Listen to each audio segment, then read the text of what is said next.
1 Corinthians 15:33. Don't fool yourselves. Bad friends will destroy you.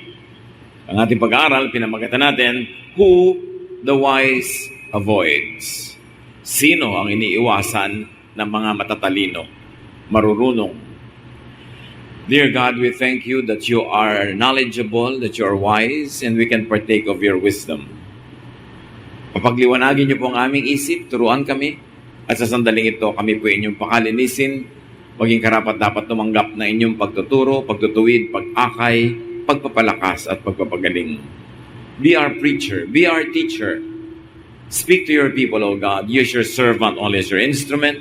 Set people free, heal people, empower people. We ask in the name of your Son, Jesus.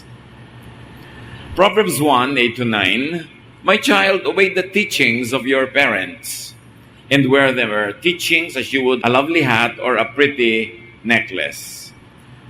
Sa Proverbs, talagang koleksyon ng karunungan, malinaw ang sinasabi na makinig sa mga magulang. Pahalagahan ang kanilang mga payo tulad ng pagpapahalaga mo sa anumang magandang kasuotan o mamahaling hiyas. According to Proverbs, parents or elders are wise, and therefore, they are good friends. Well, at least 99% of the time, bihira naman yung parents who are not wise or wiser than their children or who would really intentionally harm their children. Although, paminsan-minsan, nagkakaroon ng ganong aberration or abnormality, but it is an abnormality. Generally, parents could be trusted and should be heard and listened to. Proverbs teaches us, value and live by the teachings of people who are experienced.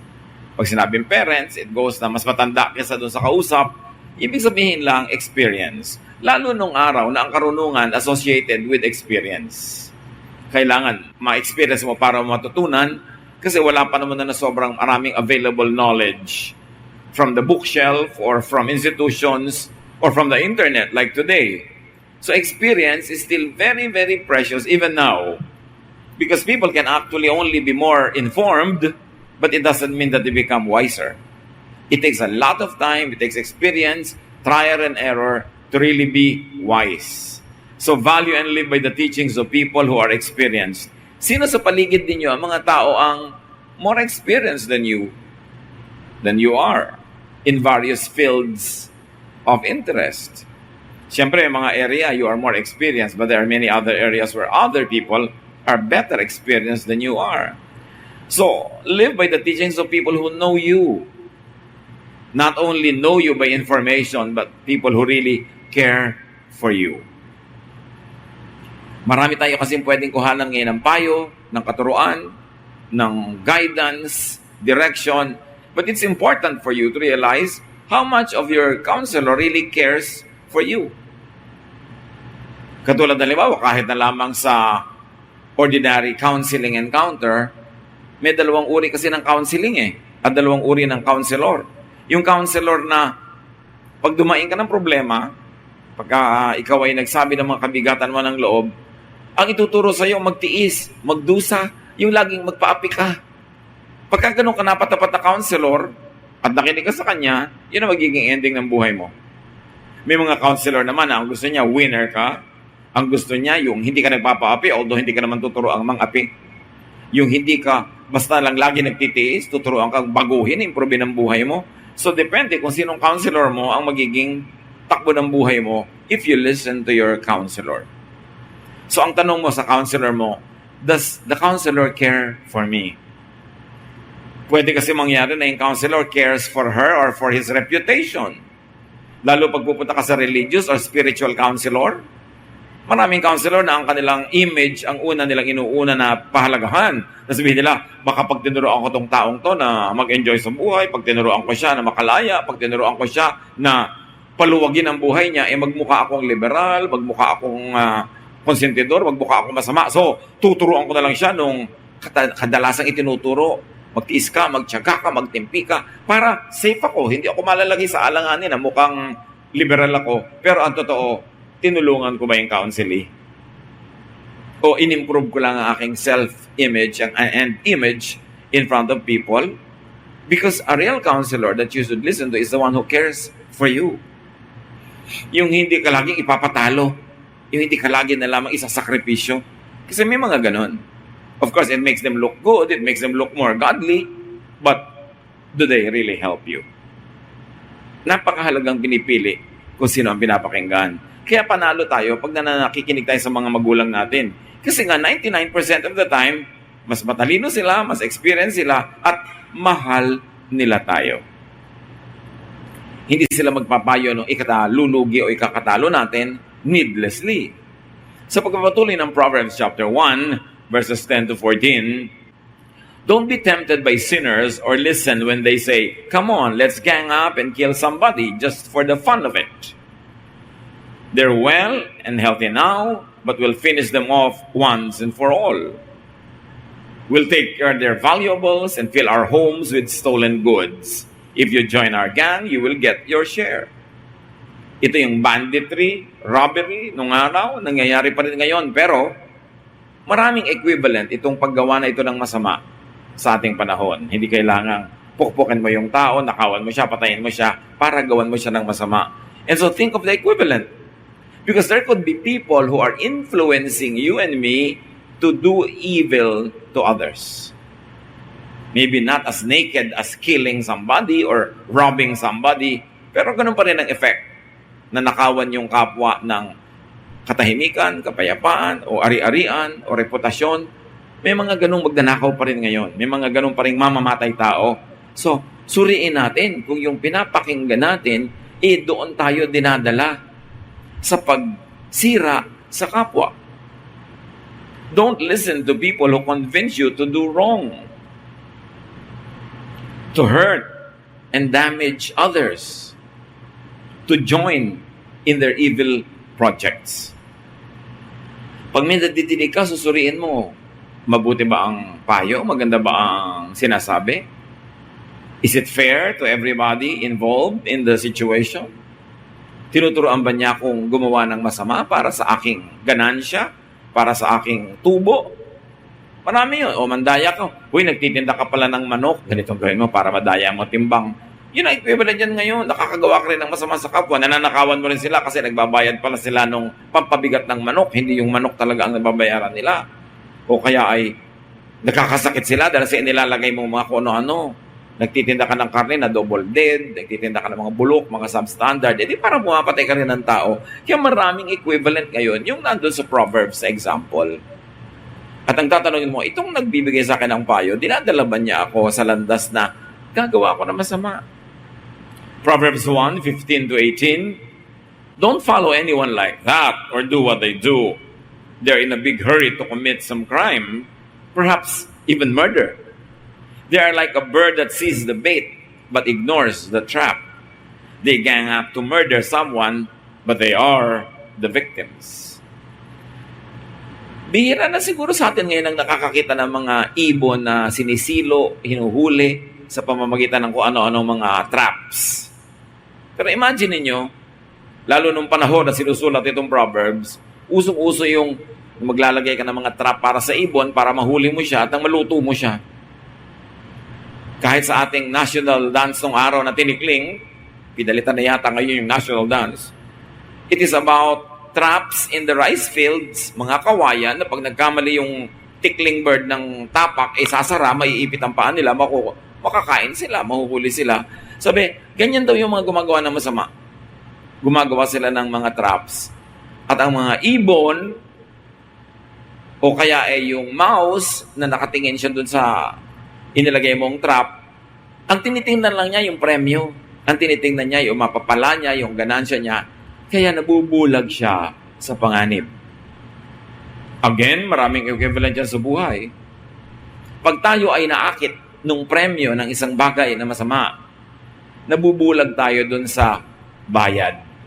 Nabubulag tayo dun sa panganib at dun sa magiging resulta sa ating spiritual life. Kaya sabi, huwag ka lang doon tumingin sa bait, doon sa pain, kundi tingnan mo yung buong setup. Uy, may pain dito. Pero pagka dinakot ko to, pag kinuha ko to, makukulong ako. Magdurusa ako. Maaring ikamatay ko to. In some islands in the Pacific, may mga unggoy na pag nahawakan na nila isang bagay, hindi nila bibitawan, magkamatayan na. So para sila mahuli ng mga tao sa islands, gumagawa sila ng trap. At ano yung trap? Yung mga bao ng nyog. Buong buo yung bao, bubutasan nila ng konti, tapos lalagyan nila sa loob yung nyog ng bato. Batong makintab, batong makinis, itim o puting bato, ano mang bato. Kasi pag nasilip yun ng unggoy, isusuot niya yung kamay niya sa loob, at kukuhanin niya yung bato. Yung nyog, nakatali yon, hindi mo pwedeng dalin. Akala mo pwede mong dalin, pero merong paraan na itinali yon sa isang lugar. So si unggoy, pag ipinasok niya yung kamay niya, at nahawakan na niya yung bato sa loob, hindi na niya yung bibitawan. At dahil ayaw niyang bitawan, hindi niya mahuhugot ang kanyang kamao kasi maliit lang ang butas. Matatrap siya, mahuhuli na siya. Samantalang kung bibitawan niya yung bato, luluwag yung kanyang kamay, liliit. Pag hinugot niya sa butas, makakawala siya uli. Ano kaya ang batong hawak niyo ngayon na ayaw niyong bitaw-bitawan, kaya tuloy hindi kayo makawala, hindi kayo makalaya? Ano man yun? Bisyo ba yun? Yung bato na yun? Pleasure ba yun? Ano kaya yun? Meron ba tayo, to begin with, na hawak na bato, na dahil sa pagkakahawak mo tayong bitawan, napapahamak ka na. Sari-sari na ang nangyayari sa iyong mga damage, ayaw mo pa rin mag-give up. Yun, unggoy, ikaw naman tao, dapat naman mas matalino tayo, di ba? Nalalaman natin about trap ito. The rewards of wrongdoing are just baits in the trap. Yung parang gantimpala, saya, ganansya, pain lang yun. Hindi totoo na meron ka mapapala pagka yun ay kinuha mo. Kaya kailangan mapanuri. Kaya tuwing merong parang pain, yung wow, ang laki ng kikitain mo, katulad dun sa mga na 1, 2, 3, sa mga scam, kasi may pain. O magbibigay ka ng ganitong cheque, 2,000, after 1 week, magiging 3,000. Wow, kumita ka ng 1,000 in 1 week. So sa susunod na linggo, may pain syempre, 1,000. Sa susunod, dadagdagan mo na yon, 5,000 na yung ilalagay mo para sa susunod na linggo. Maaaring 7,000, 8,000 na yung iuwi mo. May pain. Palaki ng palaki. Hanggang biglang, pagbalik mo doon sa office, tumakbo na sila. Wala na. Kaya ang tawag doon, fly by night. They fly during the night. Iyak-iyak ka na wala yung pera ko. Kasi nasilaw ka sa pain. So yung mga kamag-anak mo, mga kaibigan mo, hindi malaman kung maaawa sa'yo o papagalitan ka. Dahil, if it's so good to be true, it's very probably not true. Pag sobrang matamis ang pangako, sobrang ganda ng ibibigay sa'yo, magduda ka. Kasi sa totoong buhay, hindi ganun kadali ang mga bagay. Pag sa parang sobrang dali, magduda ka, pain yun. Those that are blinded by the bait, by the prospect of gain, become the victims. Kaya ngayon nga nabibiktima ng scam, hindi mo malaman kung maaawa ka o papagalitan mo dahil ano ba, linaw-linaw niyan, bakit ka nabulag? Kasi nakakabulag talaga pag ang tiningnan mo yung benefit. Proverbs 1:19, the wealth you get from crime robs you of your life. At kahit pa nga, may nakuha ka, may napala ka, may balik. May bayad. At least may spiritual bayad. Pag gumawa ka ng masama at meron kang napalang ganansya, may bayad ang iyong kaluluwa. Dishonest and evil gain is no gain at all. It brings about greater loss. And usually the loss is intangible. It is not material. It is not always financial. Pero sometimes loss of sleep, loss of peace of mind, loss of friends, for instance. Maraming losses. Kaya dapat marunong tayong tumimbang, hindi laging mas mabigat ang pera. May pera nga, nawalan ka naman ng kaibigan na mahalaga sa buhay mo, nawalan ka ng kamag-anak, nawalan ka ng pamilya. Gaano kabigat ang pera para itumbas sa tao? Dapat nating naikat. Tsaka po, gaano katimbang ang pera para itumbas mo sa usig ng budhi? Para sa kawalan ng kapayapaan at katiwasayan, it's too much to pay for material things. Proverbs 13:20, wise friends make you wise, but you hurt yourself by going around with fools. Kaya suriin kung sino ating mga madalas kasama, ang ating mga kabarkada, ang ating mga kaibigan, ang ating mga business partners, kasi ang laki ng influence nila sa iyong buhay kung mapapabuti o mapapasama ka. And very especially, choose who you listen to. Piliin kung kanino makikinig sa negosyo, sa love life, sa practical life, kanino nakikinig. Even in religiosity. Because able preachers could speak based on verses of the Bible, what they want to say, what they believe in, and what they want to promote. Kaya may mga preachers na tuturuan kang laging maghirap, magdusa, magtiis, may version na ilalabas.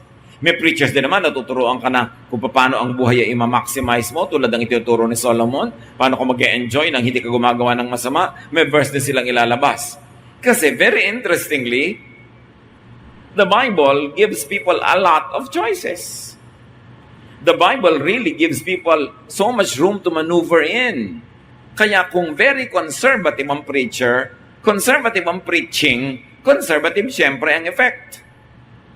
Pero kung very progressive, halimbawa yung preacher, progressive yung approach, progressive din ang effect. Kaya the same Bible, the same God, the same Jesus, iba-iba ang lifestyle ng mga Kristiyano, depende kung kanino sila nakikinig. Napakalaking factor yung pagpili mo, kanino ka nakikinig. Kasi syempre, from the printed word, you have to go through scholarship. You will have to go to reading, understanding, then interpretation, then application. Ang laki na ng personal factor ng teacher doon. Kaya may makikita ka mga Christians na sobrang progressive, sobrang modern ang approach, merong sobrang conservative, pero the same God, the same Bible. Kasi iba-iba yung preacher nila pinapakinggan. So anong gusto mo mangyari sa buhay mo? Gusto mo halimbawa hindi ka magpagupit, yung hanggang lupa ang buhok mo? Eh di makinig ka sa preacher na yun ang itinuturo. Kasi meron din verse nun. Gusto mo wala ka na halos makain, bawal lahat? Eh di sumunod ka doon sa preacher na yun na pina-emphasize. Kasi ang dami din ka ng verses. Pero may verses din ang nagsasabi that, tulad ng sinasabi ni Jesus, you are free to eat anything because food does not make you spiritually dirty. So kanino ka nakikinig? Yun ang mangyayari sa buhay mo. Importanteng pinipili talaga. Beware of how much you get influenced by friends, by people you hear, and by persons who colonize your brain. Ang mga tao parang halaman. Alam niyo ang halaman, kung pwede lang niyang solohin yung langit, i-spread niya lahat ng kanyang mga branches, tatakpan niya ng leaves siya ang lahat ng space para siyang sumagap ng lahat ng araw. Kung kaya niya lang gawin yun. Kaya sa mga gubat, ang tataas ng puno, nag-uuna-una silang tumaas para pag nasa taas na, ibubuka nila ang kanilang mga sanga, makukuha na nila lahat yung araw, wala nang makukuha yun nasa ilalim. Nothing grows in the shadow of a big tree. Ganon din ang tao. Yung brain mo, hindi ka kontentong nasa loob lang ng bungo mo. Gusto mo yung brain mo i-transplant sa bungo ng iba para yung iniisip mo ang isipin nila, yung gusto mo ang gustuhin nila, at maging sunod-suduran sila sa yung iniisip o pinapaniwalaan. Ganon ang lahat ng tao. Iba-iba lang ng degree. Kaya kung ikaw ay magpapa-colonize sa lola mo, sa nanay mo, sa tatay mo, sa kaibigan mo, sa nobyo mo, kahit kanino, mako-colonize talaga yung brain mo. Kasi it is natural for people to want to expand themselves. And they would like to expand like plants at the expense of others. Kaya dapat marunong ka mag-isip para sa sarili mo. Hindi ko mo narinig mo, sunod ka na agad. Suriin mo, maganda ba, mabuti ba, tama ba yung scholarship ng pag-aaral? To the point na pwede mong i-apply talaga sa buhay mo? And how much of it will you apply? How much will you not apply? You need not obey everything you hear. You have to examine what you hear. Binigyan tayo ng Diyos ng brain para mag-isip. Pero ang daming ganong tao. Bakit yan ang kinakain mo? Eh kasi yan ang gusto ng kasama ko. Bakit ganyan ang suot mo? Kasi yan ang sabing isuot namin. O bakit ganyan ang buhay nyo? Eh kasi ganyan ang itinuturo sa amin. Wala silang sariling paninindigan kung ano lang isipin ng iba. So yung mas malakas magsalita, siya ang nasusunod. But what will happen to your life if you will allow others to live in you? Dapat si Jesus lang ang pinapayagan mo to live in you, not other people. However, you can allow them to partly live in you if after examining what they say or teach, alam mong beneficial to you, good to all concerned, and does not offend God. Dapat marunong ka manuri. Kaya maraming tao api-apihan. Kasi hindi sila natutong mag-isip para sa sarili, manindigan para sa sarili, lagi nilang sumasang-ayon. Kaya lagi nilang nakakain ang hindi nila gustong kainin, pinupuntahan ang hindi gustong puntahan, ginagawa ang hindi gustong gawin, kasi may ibang nakatira sa utak nila na nagiging amo nila. 1 Corinthians 15:33, don't fool yourselves. Bad friends will destroy you. And if I may add, bad theology can destroy you. Bad homiletics can destroy you. Bad teaching can destroy you. And by saying bad, it doesn't always mean evil. It could also mean less than what is best or less than what is good for you. Dapat nanunuri. Psalm 1:1, blessed is the one who does not walk in step with the wicked or stand in the way that sinners take or sit in the company of mockers. Tatlong ways daw to be blessed. One, you do not walk in step with the wicked. Hindi ka lumalakad kasabay ng mga masasama. At hindi ka tumitindig kung saan sila nakatindig. In other words, ang paninindigan mo, pinag-iisipan mo. At hindi ka nauupo. Iba-iba, kita mo yung isa naglalakad, tapos tumindig, tapos umupo, mamaya nakahiga ka na, mamaya nakalubog ka na dyan. Pag sunod-sunod na, hindi mo sinuri. So it's very important. Blessed is the one also, if I may add, who does not listen to modern-day Pharisees. Can you imagine? Kung itinali ka sa mga uri ng pag-iisip, sa uri ng pamamaraan ng pamumuhay na libu-libong taon ang tapos, na iba na ang mundo, nakatali ka pa doon, di ka ba malulugi? Merong mga magandang sundan kasi up to now effective, pero maraming hindi na. Para namang walang nagbago sa planeta kung parang wala kang babaguhin sa style ng buhay mo. Kinokopya mo yung mga tao nakatira pa noong araw sa kuweba, mga tribu-tribu pa lang na maliliit, hindi pa cosmopolitan life. Tapos sila ang gagawin mong model, di nalugi ka. Kanya-kanya-kanyang kalugihan. Depende kung saan ka sumusunod. Proverbs 14:7, stay away from fools or you won't learn a thing. Stay away from the uninformed, the underinformed, and the ignorant because they will lead you astray. So tinitingnan mo, qualified ba ang taong ito para pakinggan ko? Paano ba siya uri mag-isip, manuri, mag-aral? O kung ano lang lumalabas sa guni-guni niya, ituturo na lang niya bigla. Ang apektado yung sumusunod sa kanya. Proverbs 22:24-25, don't make friends with anyone who has a bad temper. You might turn out like them and get caught in a trap. One other person that we should avoid listening to. Yung nadadala siya lagi ng kanyang damdamin. Siyempre, paminsan-minsan, may damdamin ka talaga nangingibabaw. Pero paminsan-minsan. Pero may taong laging bad temper na lang nila umiiral, huwag sumama, huwag sumunod, kasi kasama kang mapapahamak. And very importantly, avoid gossipers, whisperers, bubulong-bulong, susumbong-sumbong, parang bubuyog. Alam niyo yung bugtong, eto na si Ingkong, bubulong-bulong, sagot, bubuyog. Pero maraming tao bubuyog, yung lalapit sa'yo, may ibinubulong. Dati kanina, masaya ka. Nung bumulong siya, lumungkot ka. Dati yung isang tao, tinitingnan mo lang positively or in a neutral way. Pagkabulong niya, negative ng paningin mo. Na-influence ka na pala. Alam niyo bang napakalakas maka-influence ang chismis? Kasi masarap ang chismis. Sabi sa Bible, Proverbs 26:22, there is nothing so delicious as the taste of gossip. It melts in your mouth. Delicious talaga yan. Kaya pagka biglang tinikman mo yan, gusto mo pa more and more. But it will destroy your character, it will destroy your intelligence, and even your fine judgment. Because gossipers will influence you to be negative. Nakakita na ba kayo ng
gossiper na paglapit sa'yo, kilala mo si person A, ang bait niyan, ang buti niyan, masipag yan. No, negative lagi ang dala niyan.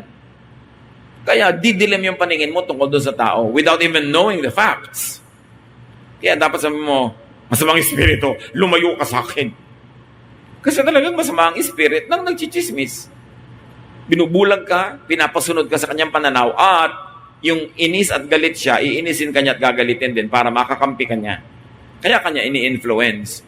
Dapat lagi mong sinusuri, ini-influence ako ng kausap ko, ano kaya ang gusto niyang puntahan namin? Ba't niya ako inaakay? Anong influence yun? So be responsible, be careful in how you influence others. So far mula kanina, ang pinag-uusapan natin is how to be careful with others who influence you. But very importantly also, we should be careful with how we influence others. 1 Peter 1:22, now that you have purified yourselves by obeying the truth, so that you have sincere love for each other, love one another deeply from the heart. Do not use your access, do not use your influence to negate people from the good. Surely, meron tayong na-influence. May taong nakakabulong tayo sa kanila, nakakausap natin, nakikinig pa nga sila sa atin. Kumisa pa nga, tinatanong pa tayo kung anong gagawin nila. Tiyakin ninyo na matapat tayo sa Diyos, na yung influence natin ay hindi natin ginagamit para sa atin lang sariling kapakinabangan, para ipahamak yung tao, o para gamitin siya ng instrumento lang ng gusto nating mangyari sa buhay. Do not maliciously influence others. And let me tell you, advertisements are created to influence you to buy. Conscious yun. So, laging magmadali. Hanggang ganito na lang date. May libreng palanggana. So, sa kasakiman mo sa palanggana, hindi ba na tinignan na hindi mo naman kailangan yung bibilin mo dahil yung palanggana ang naiisip mo doon. May bait. Magmadali hanggang mamaya na lang. Kasi alam nyo, ang nagmamadali, lagi nalilito. Madalas nagkakamali. They appeal to impulse buyers. Pag nag-decide ka today, may dagdag na papaya. So yung papaya ang naiisip mo, yung bibilin mo worth 10,000. Tapos papaya yung nakabulag sa'yo. Maraming ganon. Kaya may mga libre, may isang bote ng something, may nakadikit na maliit na libre. Yung libre ang gusto mong maiuwi, binili mo ngayon yung bote, expired na pala. Kaya may kasamang libre. Kasi kung ang ganda-ganda ng product, hindi pa siya mag-expire, bakit dadagdagan pa para bilhin mo lang? Magduda ka, may pain ha, may bait. Sometimes naman, maganda yung pain at total, gagamitin mo na bukas, ano kung mag-expire sa makalawa. Pero kung hindi pa, baka logi ka. Dapat tuwing merong pain, mag-isip ka. Lagi ka mag-isip. Lalo't may deadline na sino man ang mag-decide na bibili ngayong araw ding ito. Kasi mabubulag ka eh. So, nung araw, pag-graduate sa high school, we took aptitude tests. Yung kukuha ka ng exam, may mga sagot, mga bilog-bilog, shape-shape, pipiliin mo lang, pero lalabas kung ano ka at anong kurso ang pinakabagay sa'yo. Lumabas sa akin ang pinakabagay na course, law. Eh di sabi ng tatay ko, anong bagay sa yung course na nakuha mo? Sabi ko, law, daddy, law. O ano, law ang kukanin mo? Parang ayoko eh. Bakit? Kasi a good lawyer is defined this way.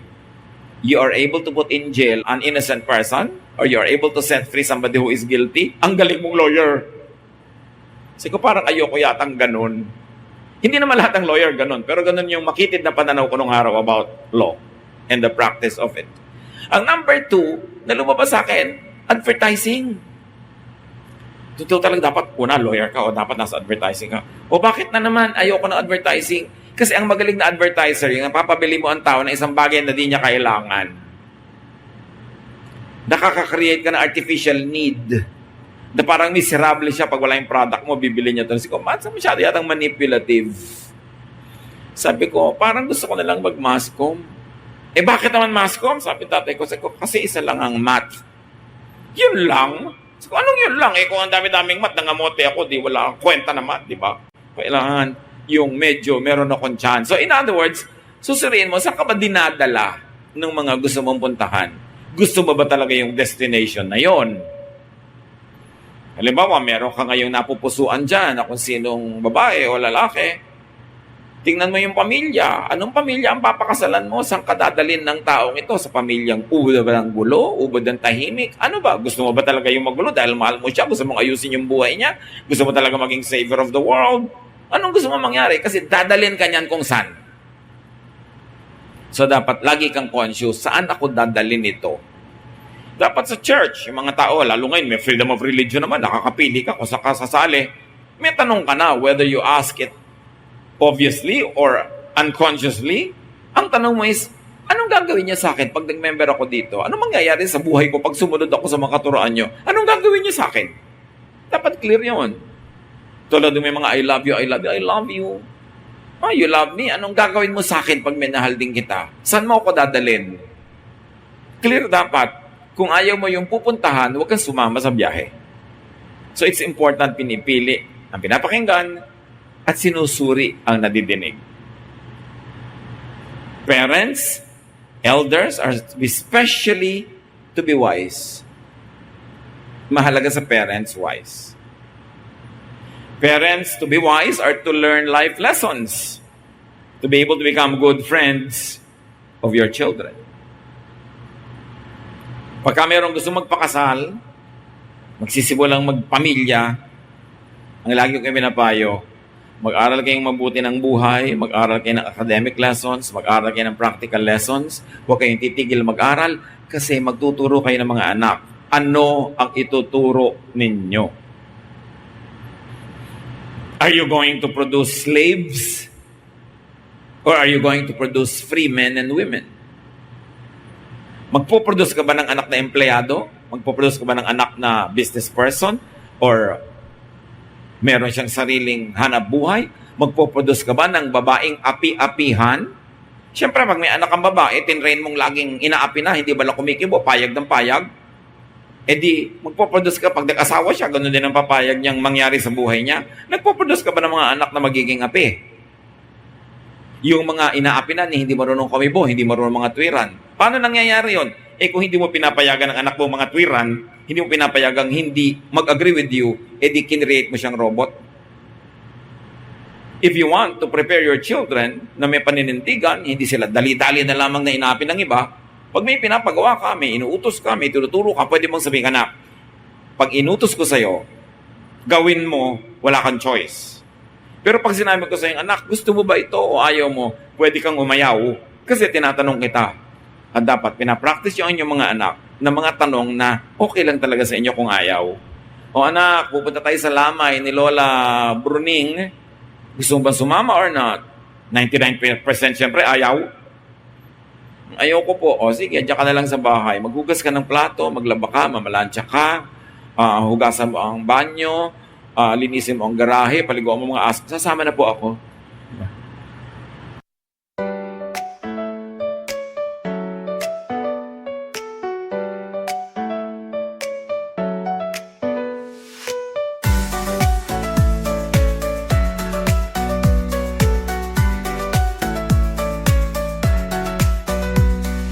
Raindrops falling down my face like tiny tears in a happy chase. Hopping through the puddle sea, colors dancing wild and free. Skies are gray but I don't mind. Cool raindrops on my skin I find. Kicking off my Saturday, watch the clouds just drift away. Rainbow in the rain, what a sight. Colors shining oh so bright. Dancing in the streets, so bright. Everything will be alright.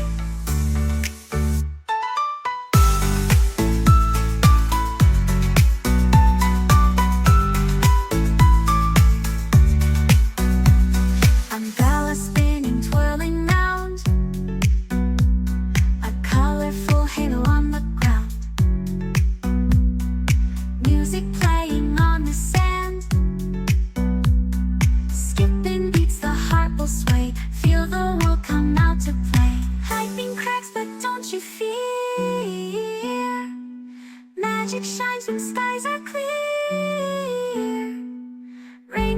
keeps the secrets true.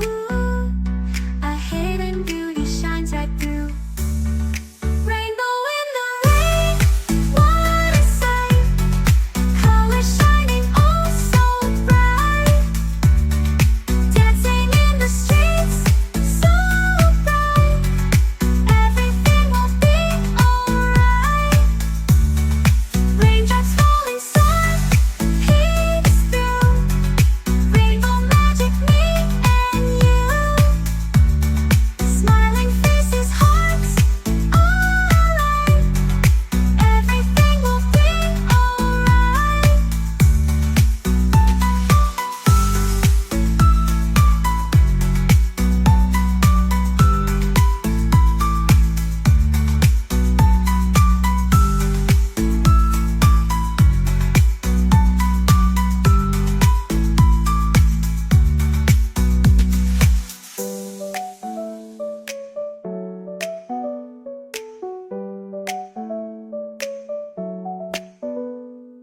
Raindrops falling, sun peeks through.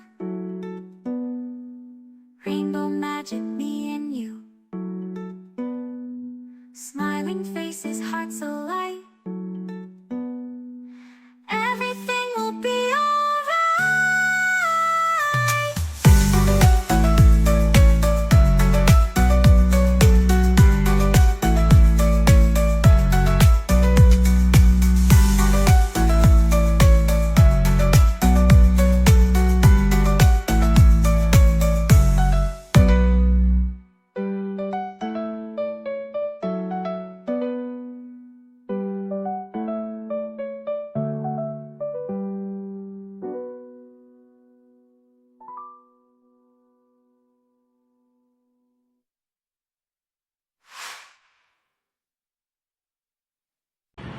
O kaya, magbigay ka ng mga option na talagang okay lang sa'yo na no. You've got to practice the children to be able to say no, even to you.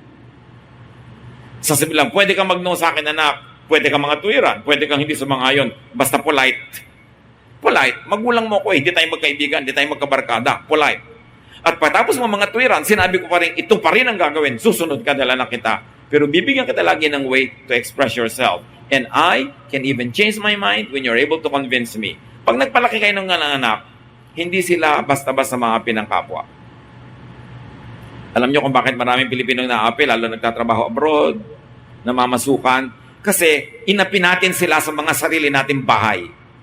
Tinrain natin sila maging api-apihan, magtiis, huwag kumibo, huwag na lang sasalungat, laging sumang-ayon, laging maging yes man, kasi gusto natin convenient ang buhay natin bilang magulang, bilang ate, bilang kuya. Pero what kind of people are we producing? If you really care for children, you will teach them to disagree in a nice way.